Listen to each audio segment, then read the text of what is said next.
It's week 9. Here's your starts and sits, and we'll start off with the quarterback position and Daniel Jones, who's been fantastic. 22 plus points in 3 straight games.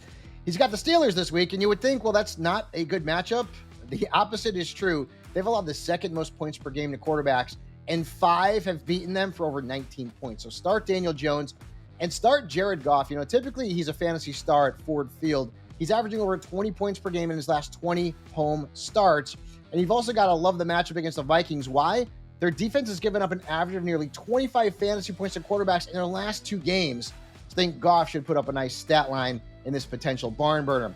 The quarterbacks that I'm fading this week, and Bo Nix is on the list, and I get it. He's been fantastic. He has been great. Look at what he did to the Cowboys last week. But the matchup against the Texans is very difficult.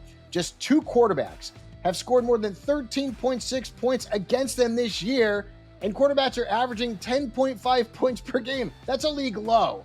So Bo Nix could have a tough game this week. And in that same game, how about CJ Stroud? And I was wrong about him last week. I didn't like him. He had a good game. He's had 18 plus points in 3 of his last 4.